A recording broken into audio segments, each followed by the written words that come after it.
The World Wrestling Federation. For over 50 years, the revolutionary force in sports entertainment. What's our name? Well, men on the Are you ready? Well, Here we go. Bam, bang, boom. Here we go. Welcome to the New Gen on a Mission podcast on the Backland Wrestling Network. I'm Tim Slomka. I'm JP. Thanks for joining us again. As always, we're on a journey to relive the New Generation era to find the best and some of the worst of a wrestling time period often forgotten. From Bret and Shawn at Survivor Series 92 to Bret and Shawn at Survivor Series 97, we look beyond the pay-per-views, examine the weekly TV, see what worked, what could have worked, and what failed. JP, how was your life going? Pretty good, man. Did you have a good Father's Day? It was good. Yours? Yeah, it's pretty good. Can't complain. Yeah, we're busy. Family usually does it up. Yeah. Yeah. Yeah, we did we have our pool, our gym has a pool, so we really headed out to the pool and just kind of hung there for a couple hours, and then we saw our family, but it was not too crazy. Yeah, all my brothers and sisters gone already, so it's like it kind of missed. Right. No, I got you. Yeah, we had a pool day too. It's just one of those cookout. It's just reason to cook out in Florida. So. Do you have a pool at your house, or do you guys go somewhere? Well, at our in-laws' house, we have a pool. So they're right down the road. So. Yeah. Well, we know the inner house house has a pool. So yeah, exactly. Was it that? Yeah, I'm gonna have to do some research on that.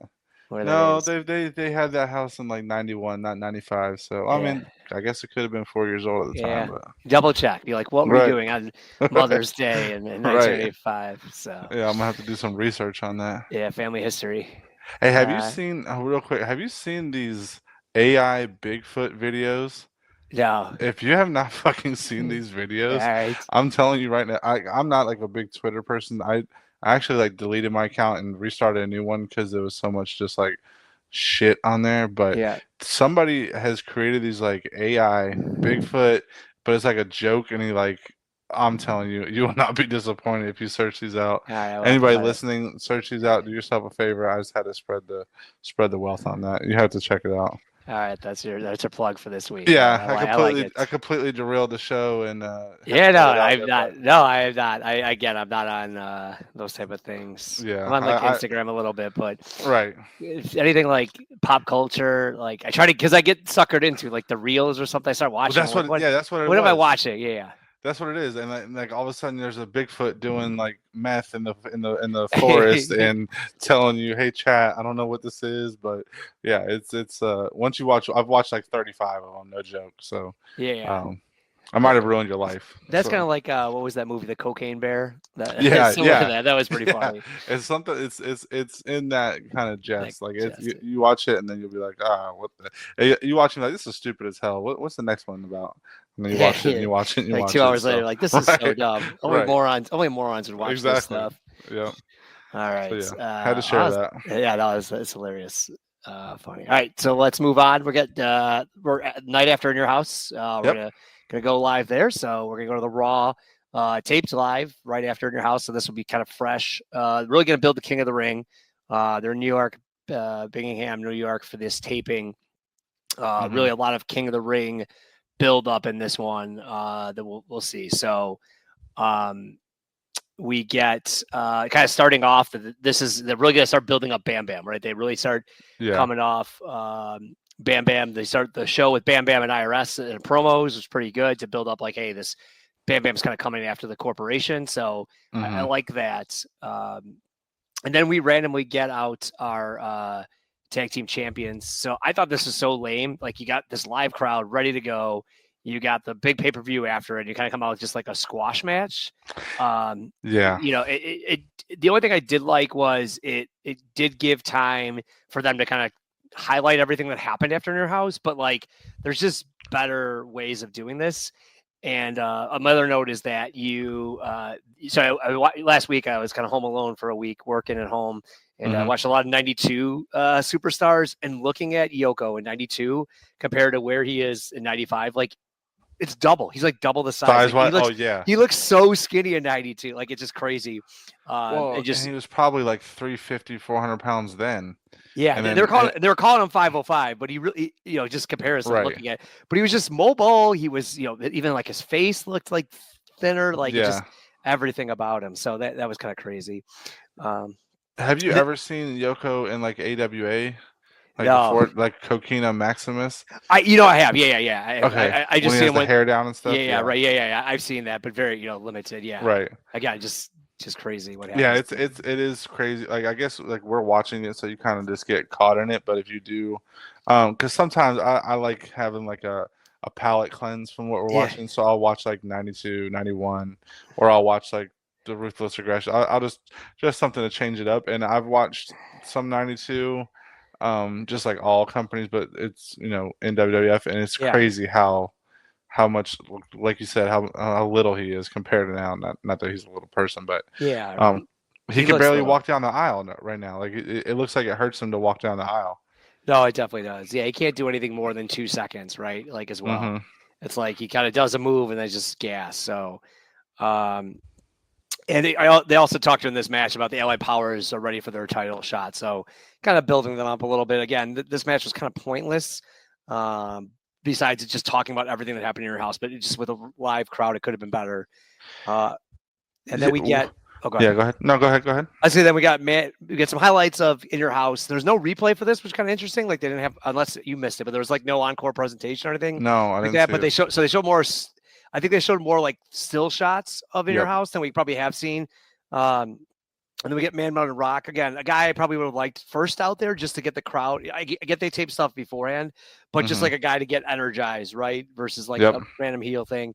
He's kind of nobody. I didn't know he fought actually, so he kind of has a match. He's a guy that I don't know if we'll ever see have a feud. Like I guess, can't imagine. Yeah, but again, I think the guitar is cool. Like it gets the crowd into it. He's good at it. So it's a fine, okay gimmick, but it's just like pointless of this guy, and I can't believe he's around this kind of long. Well, it's like the attraction type. Like it's the occupation gimmick. It's that kind of thing. But at least like his is good because like he plays the guitar, the crowd gets into it. Like he could be he can be at like signings and stuff playing guitar. Like I think there's ways you can use him.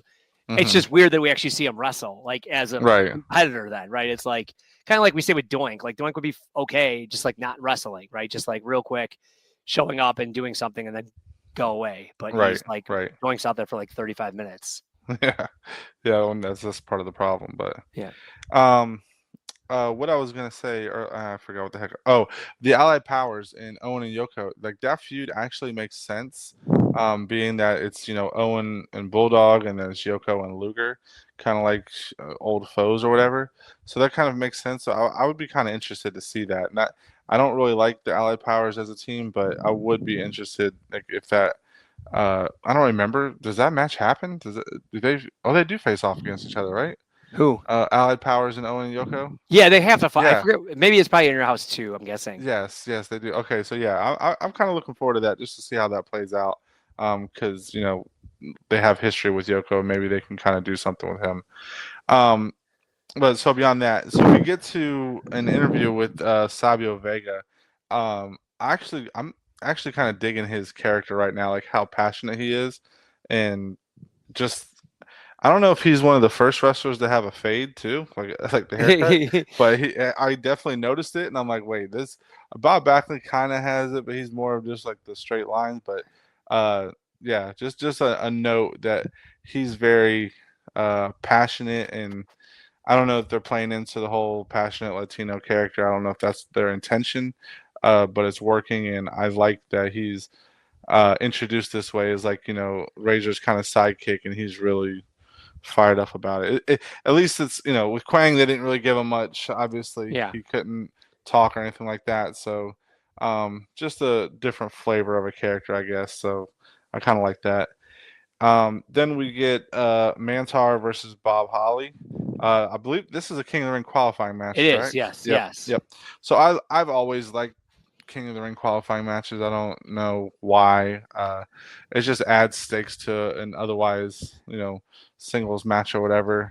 And like as a kid, like you didn't know who was going to actually be in the tournament. Oh yeah, right. You're watching this, like us watching this now.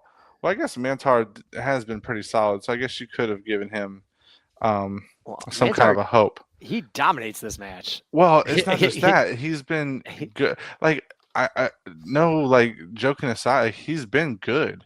Like he's actually been good in a lot of his matches. The gimmick is just so bad that I don't think he can overcome it. But and Cornette could care less about it. Like I think that's part of it too. Is Cornette's like, no, I'm not dealing with this crap. Well, yeah, look at what Cornette, how animated he is with like Yoko, and then how he was with the Heavenly Bodies, and with Mantar, it's just like, all right, whatever. So the gimmick has him dead on arrival, but his work alone, like if you just look at that, he's very good. So he looks solid. He's polished. I think his moves I didn't realize he was as big as he is. Like he's pretty strong. So his like move set looks pretty impressive too. Like he's just bigger. So if he was what's the guy Bronson Reed? Like if Bronson Reed was fucking Mantar in today's world, like that's who he is. Like he can perform at that level, I guess. Yep. But yeah, as far as the match goes, Mantar does control. That's what I have in my notes too. He controls a lot early on. Like he's basically dominating the whole match. They're making Holly out to be like the total underdog here. Yep. I guess that's the story they want to tell going to the tournament. But Holly does start to fire up with a comeback. He gets almost like near falls, and then he wins with the crossbody. So not necessarily making Holly the strongest, but they also didn't. They made sure not to shit on Mantar. So I like the booking of the match, I guess you could say. I kind of like that Holly's been going over because he's also been pretty solid, like on the TVs and stuff like that. And he finally gets a little spotlight. I would have rather had Mantar. I think he's been more solid. Mantar has been, I think in this match he looked really good, but it would have been nice to. I kind of get why they might have done Holly here, just the way the tournament sets up. And again, I think one of the problems is like they're afraid of putting Mantar on like TV. Well, that's what I was gonna some say. Of these guys, yeah. Can you see that as a pay-per-view seller? No, you're changing the channels and you see that and you're like, I'm not buying that crap. This looks stupid. Yeah, and not that the NASCAR driver is going to sell it, but no. Yeah, I think that's part of the problem here. Is like there's just too many of these gimmicks. Yep, and it's tough to deal with them. So, I thought it was a fine match. I think Mantar's music's also ridiculous. Yeah. That was it. And then we get Bob Backland interview, which is crazed. He just screams a lot. He just yells everything. And then he talks about the history of the world, bring up all these dates of American history. It just goes on and on and on and on. So he mentions JFK died in 1983. And I'm like, there's no way in hell that, even though I was born in 86, I was like, there's no way in hell that's true. I looked it up, it's 63. And I'm like, okay, this guy is supposed to be like the smartest, off by 20 years, but I'll give him grace, I guess. Yeah, and then he announces he's running for president. The crowd kind of pops at that. Yeah. Then he has a marching band come out for him, which is actually pretty cool, like of a spectacle, like as far as that. Like I think that is pretty well done.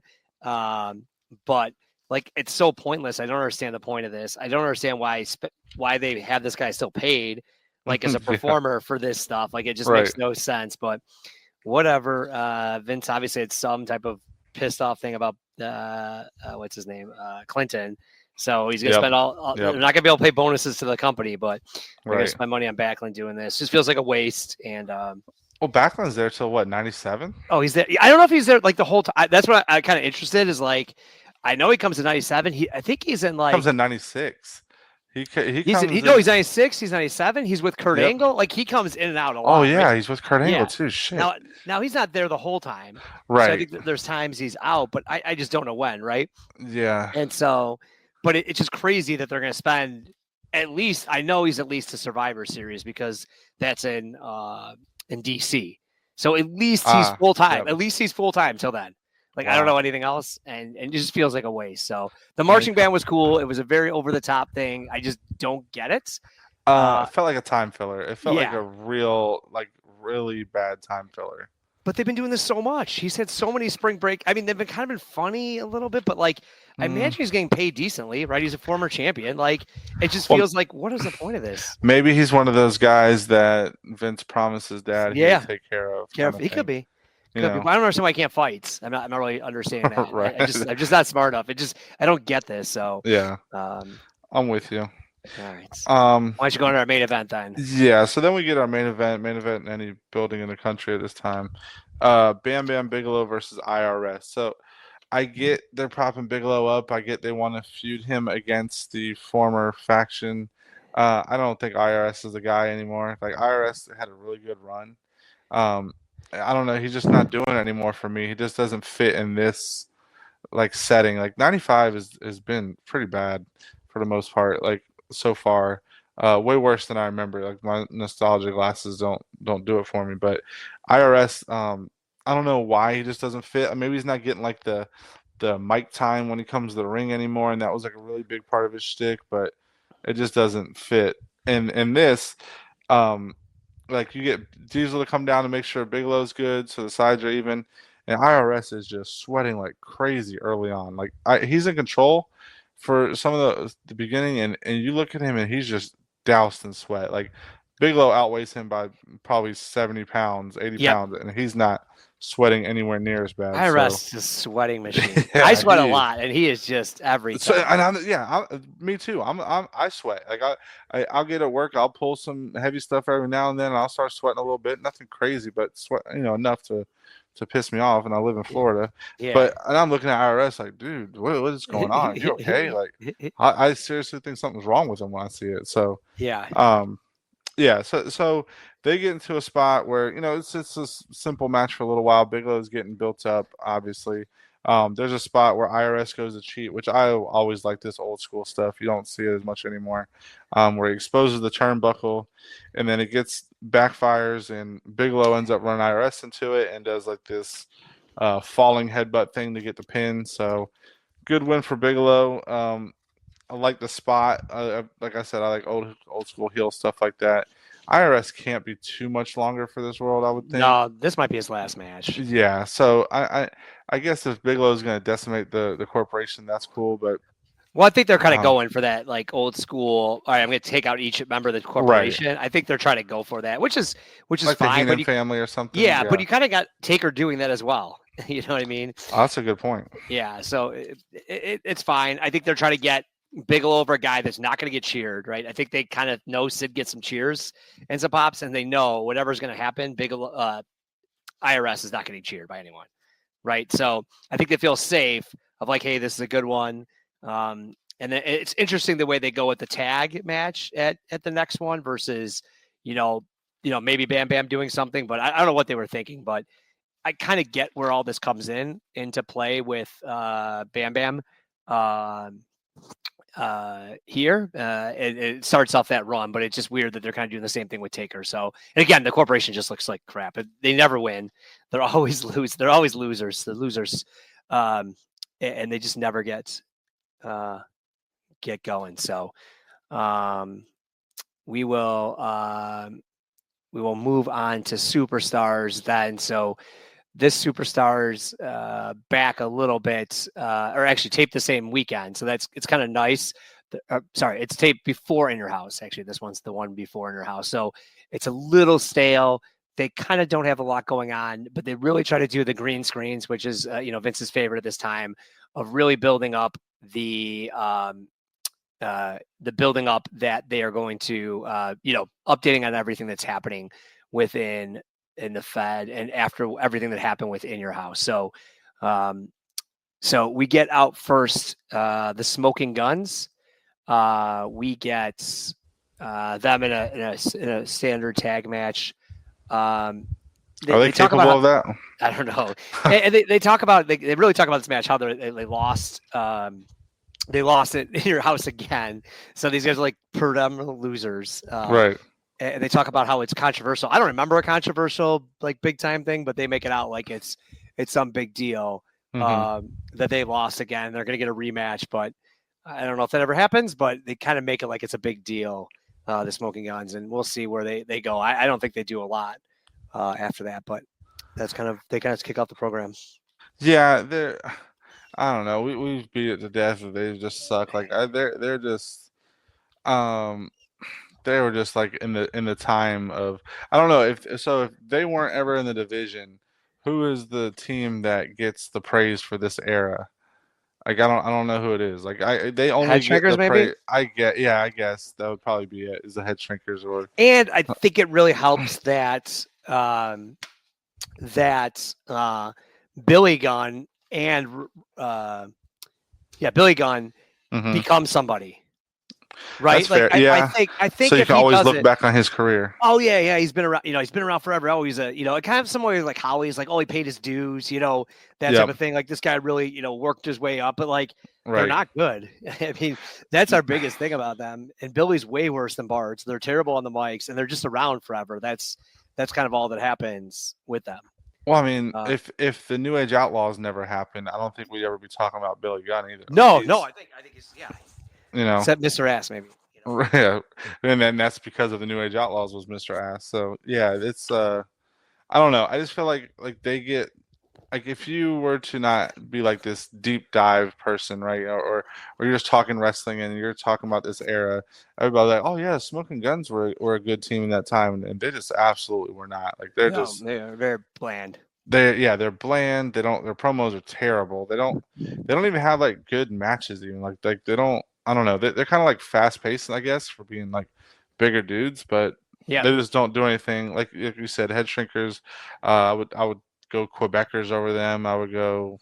I don't know. I feel like they'd be like the 7th or 8th team on the Heavenly Bodies. I would go over them, but nonetheless, I guess we just got to shit on them every episode. So that's part of it. We'll continue. They do some. The only thing I would give to them is they sometimes do some good double team tag moves. Like that's it. Like that's the only thing I see of them of like positive is they do. I will see them do some good double team tag moves, which I like. Mm-hmm.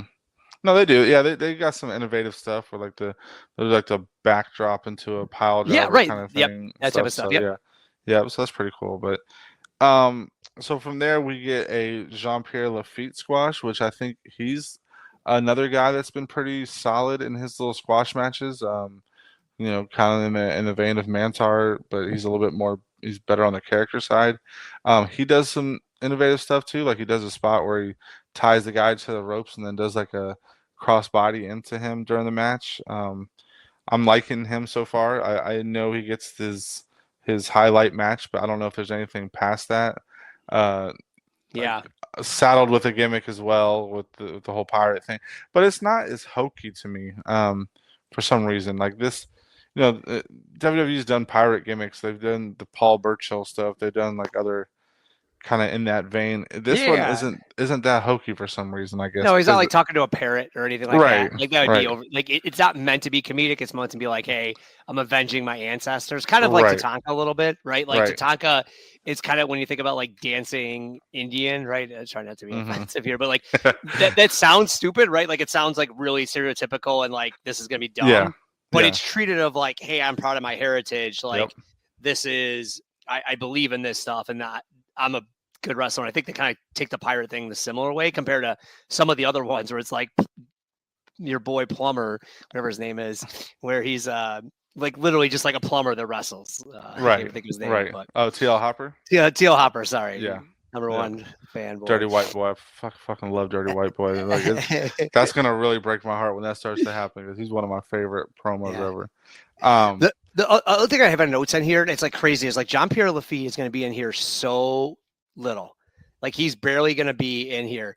But like all these guys are in for such a short time. Like Mantar, Jean-Pierre Lafitte, Man Mountain Rock. Like they're in for a short time. And then you think of something like what came out this week about R-Truth. He was there for 16 years. Like Jean-Pierre Lafitte might be here 16 weeks. And it's like everyone remembers him. It's just like a different era, especially in 95. I feel like the most of like guys in for such a short 6 months, 12 months. And that's it. And we remember them all. Like it's very weird that it Lafitte's probably what is Survivor Series and that's it.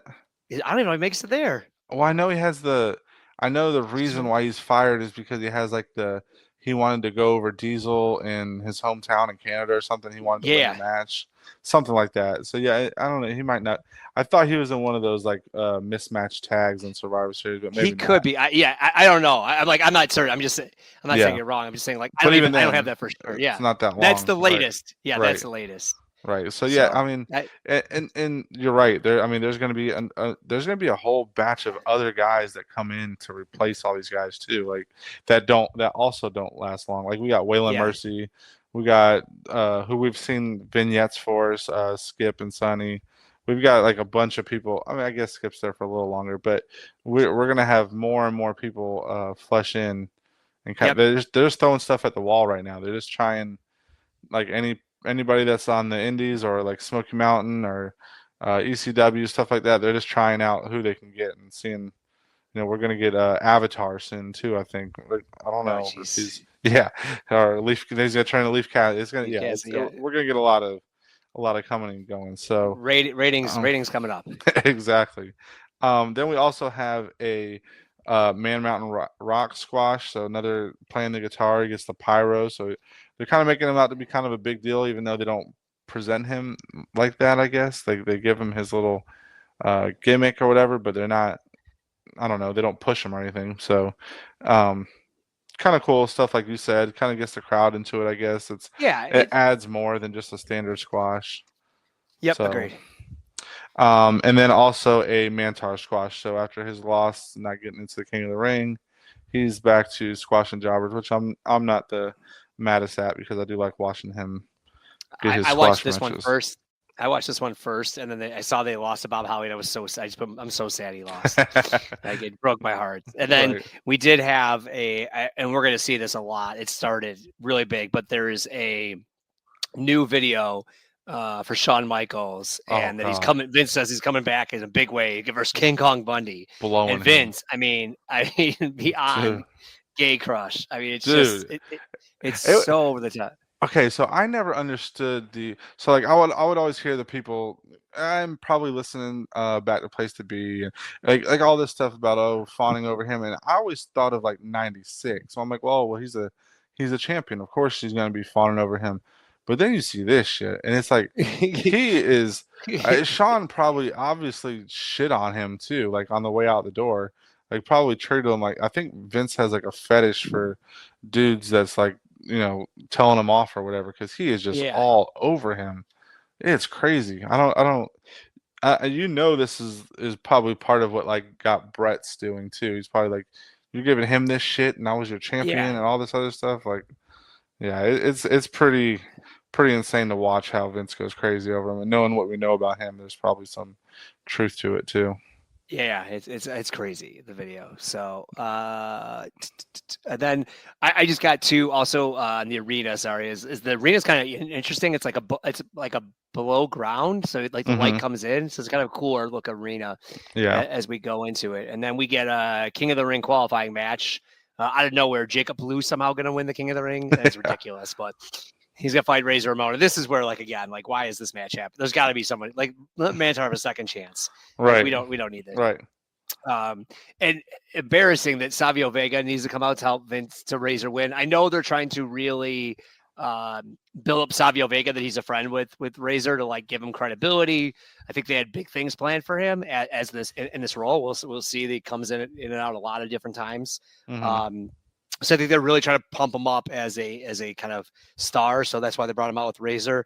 The Blue Brothers are such bums. They don't have music. They come out to just silence. No one cares about them. And again, Razor sadly needs to win, which is a lot of the time. Doc Hendricks, who is also annoying the whole time, makes fun of Zebekiah's name the whole time. Like, he's supposed to be like, is he now not a face anymore? Like, it's just very annoying, and I don't understand what they were trying to pull out. What, he's just terrible. He can't last much longer. I can't deal with it. I hope not. I get. Well, he takes Todd's spot on a lot of like the pitch stuff, or just creates a spot or not Todd's spot. Who's the other guy? Dazinski or whatever his name is. Yeah, we missed him. He's somewhere. Yeah, he starts showing up too. Yeah. So eventually Doc Hendricks takes that spot. So hopefully he's not long for the commentary world. But yeah, the match itself, very weird that Jacob Blue gets a match. Even though the Blue Brothers are huge, like when you see them out there, they're massive. So I can see why Vince was in love with them. But I mean, they just don't do anything. Yeah, they don't do it. They don't have music. Zebekiah, I don't think, has spoken in a month or so. Like, it's not like they're really doing much with it. And then I would also say, shoot, I missed something. Oh, I don't know. But they look like bums. And again, I get why Savio Vega did it. It's just kind of weak for Razor. So, right. Yeah. He shouldn't have to be the tag. I mean, this is a guy that's, main evented Royal Rumbles and been the IC champion. He shouldn't have to be the tag wrestler with the help of Savio, like you said. So. Yeah. So, and then this one has a lot of highlights of Raw. So they really try to pump up the Raw stuff about Bam Bam and his defeat of IRS, and then they kind of really talk about how he's going to join Diesel, and then also Shawn's returning next week. So they kind of like using the show a little bit more. It feels like more and more pumping up Raw, using Superstars. Something we see them do a lot is like the Raw, trying to really make it the marquee show, right? As we move on. So, and that's it. Anything else you want to add on the? No, just a very weak. So coming off of In Your House, like this is your new idea, I guess you can say. They did a lot of promo for it, like they did a lot of recaps for it, but like as far as getting the viewer, they didn't really do well of like giving anything exciting. I know you got like King of the Ring qualifying and stuff like that, which is a necessity at this point, but there wasn't really anything there wasn't really any hook on any of the it's like either of the shows. Yeah, it's kind of like an inconsequential pay-per-view in your house. Right. One. Like it really doesn't set up anything. It just says like, hey, Diesel's gonna fight thing. And then I do think next week we get a little bit of Bret and King, which I think is good. Sets up, but right now, I agree. Them coming off, like again, they showed some highlights of King of the Ring, but it just really did not drive anything that much. You want to move on to awards? Yes, sir. All right, we got most new gen outfits. I'm gonna give my boy Mantar some love on this and just go give it on his. I know he needs some cheering up for his not making the King of the Ring, so I'm just gonna give it to him.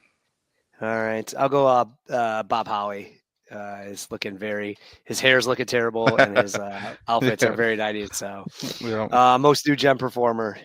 Don't want to go with him again back to back. Just have to. Yeah, I mean, I'm really tempted, but I'm actually gonna go with Jean-Pierre Lafitte. I like what he did. I like the couple of moves he pulled out in that match, so I'm gonna go with him. Yeah, I'm gonna go Man Out of Rock. I thought it was cool. Like his songs were good. He plays it live. Or if he doesn't play it live, he does a really good job faking it. So I like that. Worst match or segments? I'm gonna go with the Backland interview. It seemed kind of pointless. Like I can understand if it was closer to November, maybe. But it's not even election year. And that's what I was gonna say next. And it were an election year, but even at least it would have to be like the season, and it wasn't even that. So it seemed like it's grasping for straws just to get like, I don't know, like you said, probably fire at Clinton somehow. So. Yeah, it's got to be something. I go usually. I should copy and replace this, but the Smoking Guns. Yeah, just we're gonna have to like disqualify them. Like they've won too much. Best match or segments. I'm gonna go with Mantar versus Bob Holly. It wasn't the best selection, the field, but I thought that was pretty good. Yeah, I gotta agree. Just Mantar's offense. Yep. Even for that, like his offense was very dominating. Anyone stock down or stock up? Sorry, stock up. Stock up. You know what? I'm actually gonna go with Man Mountain Rock. I thought he was solid enough to be entertaining. Without too much build. So I'm gonna go with him. I'm gonna go with Sonny. There was a skip in Sonny. Oh yeah, and I think they do really well. I think it's very mocking, and it just sets up for what's gonna happen. So. I thought that was well done. And again, you kind of talked about like new, fresh talent. They look kind of silly, but they, it could be interesting, right? Calling everyone like fat and things like that. I think that's like a cool, new, interesting touch. Anyone stock down? It could be his way out. I'm just gonna go with IRS. He sweat like shit and lost and might be done. So I'm gonna go with him. Yeah, I should have stocked up too. I liked as well I also liked the Bob Backland band. As much as I didn't like the Bob Backland when the marching band came out, I like that. Yeah. I'm gonna go Yokozuna just after looking at him in '92. Right. It was a glaring reminder. Yeah, it looks a lot better. So, I'll go with that. So. Good call. All right. I know we only did 2 episodes this week, but we'll kind of keep them going over the summer here. We got a lot more qualifying matches, a lot more Jacob Blue or Eli Blue, whichever one we missed out on. So we'll be doing that the rest of the summer. And we'll get ready for the 95 King of the Ring, one of the notorious bad pay-per-views. So we'll see if it shakes out. I mean, we'll see how it goes. Right now it looks pretty good with Razor in the tournament. you got to think he's one of the favorites. You got Shawn in the tournament. Like, it's not looking that bad, and yet we're gonna see it's going to turn out that way. So deteriorates. Yes. So thanks for everyone listening, ready to review, and we'll talk to you in 2 weeks. Yes, sir.